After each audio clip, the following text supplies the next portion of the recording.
விஜயலக்ஷ்மி. நான் 3 வருடத்துக்கு முன்னாடி இங்கே வந்தேன். அப்பா எனக்கு வீட்டில் ரொம்ப கஷ்டமாக இருக்குது, ஆசீர்வாதம் எனக்கு வேணும் அப்படின்னு வேண்டிட்டேன். அப்புறம் என் பொண்ணு வந்து 10th.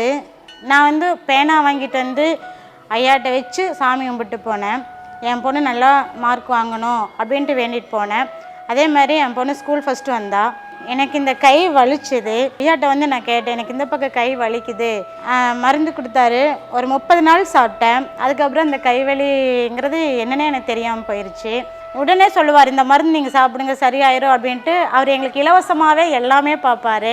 இதை விட இன்னும் என்ன அப்படின்னா, இங்கேருந்து காலையில் சாப்பாடு ஒரு 300 பேர்த்துக்கு ஃபஸ்ட்டு நான் வந்தப்போ கொடுத்துட்டு இருந்தாங்க. இப்போ இருக்க அதிகமாகி இப்போ 1000க்கு மேலே போயிருச்சு. இன்னும் அவருடைய புகழ் வந்து ரொம்பவே அதிகமாகணும். இதை விட இன்னொன்று சொல்லணும்னு நினைக்கிறேன். எங்கள் அக்கா பொண்ணுக்கு வந்து கல்யாணமாகி 4 வருஷம் குழந்தை இல்லாமல் இருந்துச்சு. அன்றைக்கி அமாவாசை இதில் நான் உட்காந்தேன். அப்போ வந்து எங்கள் ஐயா சொன்னார், உங்களோட இதில் யாராச்சும் குழந்தை இல்லை அப்படின்னா நீங்கள் வேண்டிக்கிங்க, மனமுருகி வேண்டிக்கிங்க, குழந்தை கிடைக்கும்னு சொன்னாங்க. அப்போ நாங்கள் எங்கள் குடும்பத்தோடு வந்திருந்தோம்.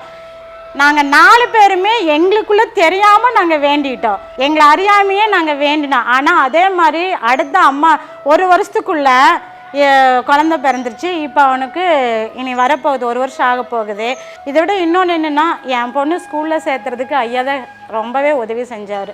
பணம் கொடுத்து உதவி செஞ்சார். நான் போய் கேட்டேன், எனக்கு பணம் வேணும், என் பொண்ணு ஸ்கூலில் சேர்த்தணும், எனக்கு பணம் வேணும்னு கேட்ட உடனேயும் யோசிக்காமல், யாராக இருந்தாலும் யோசிச்சு எடுத்து கொடுப்பாங்க. அவர் யோசிக்காமல் உடனே எனக்கு பணம் கொடுத்தாரு. என்னுடைய கஷ்டம் நீங்கின மாதிரி உங்களுக்கு எல்லாத்துக்கும் கஷ்டம் நீங்கும். மூலிகை சித்தர் ஐயாவுடைய அருள் எப்பவும் கிடைக்கணும். எல்லோரும் வாங்க.